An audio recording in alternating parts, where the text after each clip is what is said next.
to the Wise Guides. I'm Evie. I'm your host, and I'm also a first-gen professional with over a decade of experience in corporate HR. I'm here to provide you with practical guides on how to increase your wealth and your happiness at work. Whether you're feeling like an imposter in that new job, juggling a million responsibilities, or just trying to get your foot in the door, this is your space to find real, no BS advice, hear from people who have already been there, and maybe even laugh a little along the way. So grab your coffee or your glass of wine, settle in, and let's dive into today's topic.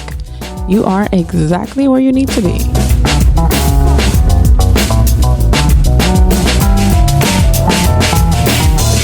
In today's episode, we're talking about the big but exciting challenge of transitioning to a new industry.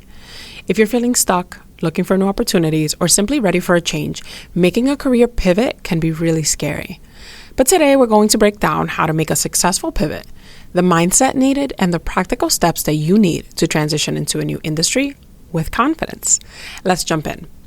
Career pivots can happen for many reasons. Maybe you've hit a ceiling in your current role, or perhaps you're no longer passionate about your industry, or maybe it just doesn't pay enough and you want to move to an industry that can pay a little bit more. The pandemic has caused many people to reevaluate their careers and pursue new interests. Whatever your reason might be, pivoting is becoming more and more common, and it's often a sign that you're ready to grow in new directions. Many of us first-generation professionals ended up choosing career paths that our families or our parents wanted us to pursue because they believed that those would be secure career paths. As we grow older and we have experience now in the professional world, we might want to transition to a different area where we feel like our strengths are better applied. One of the biggest fears that people have when they're pivoting their career is if their skills are going to transfer to the new industry. The good news is most skills are actually transferable. It's just about positioning them correctly. Let me give you a few examples. Number one is communication skills. Whether you're in marketing or sales or project management, strong communication is crucial.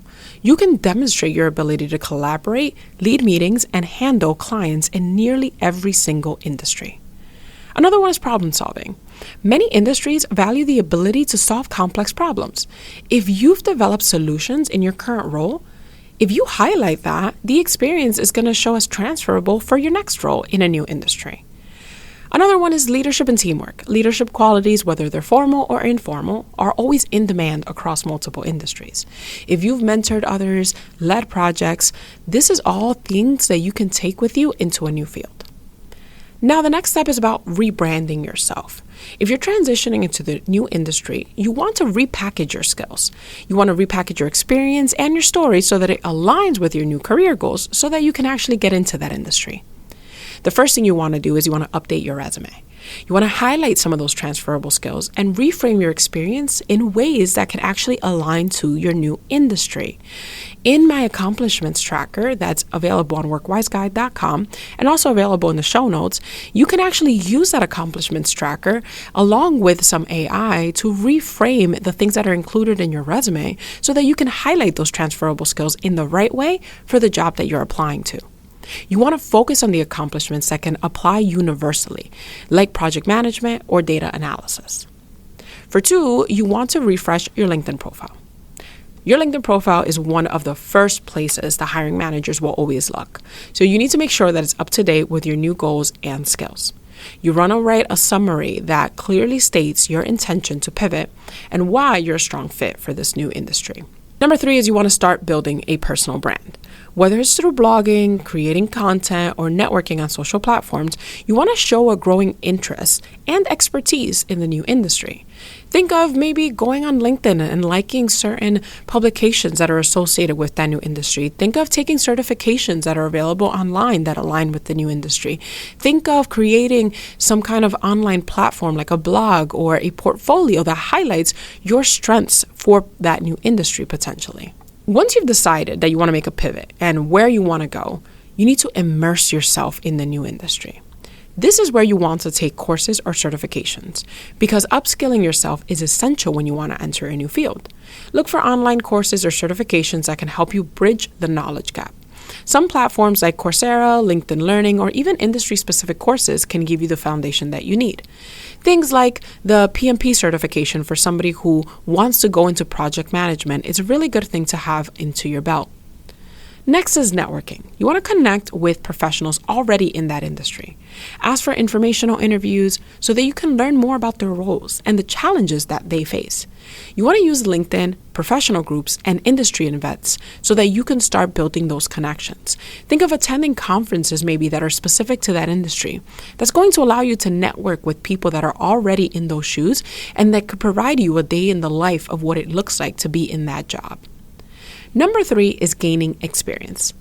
So if possible, you want to actually take on freelance work, volunteer opportunities, or side projects that can give you the opportunity to gain real-world experience in your new field. The more that you can do up front will show the value that you can potentially bring to an organization later on. One of the hardest parts about making a career pivot is dealing with the fear of the unknown. You may feel unsure because you're starting from scratch, or maybe you're worried about being behind others in the industry. Here's how to handle those fears. The first is a mindset shift. Accept that being a beginner is okay. We always start new things. We're always doing new things as humans. That's part of our life experience. And it's important to shift our mindset to know that regardless of our age, being a beginner is always okay.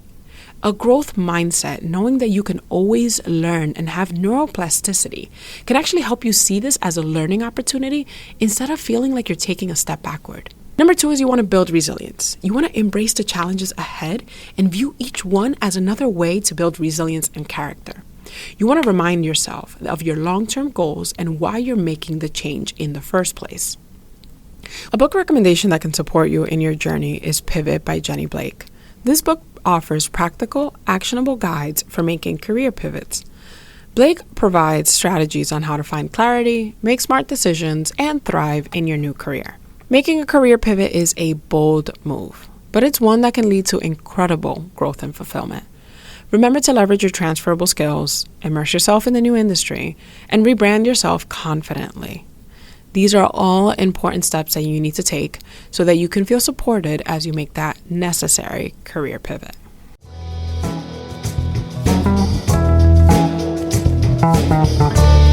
And just like that, you've received your dose of work wisdom. I hope you're walking away with something that makes you feel a little bit more confident, a little bit more seen, and a whole lot more capable. Remember that the journey is yours. There's no one right way to do it, and it's okay to take it one step at a time. If today's topic hit home for you and you're thinking you can use a little extra support, I'd love to chat one-on-one. Head over to the show notes so you can figure out how to book some time with me. And if you enjoyed hanging out with me, make sure to hit the subscribe button so you don't miss any future episodes. And if you're feeling a little generous, please leave a quick review. It can help more people like us find the show. Plus, I'd love to hear what you think. Let's keep the conversation going. Follow me on Instagram at WorkWiseGuide.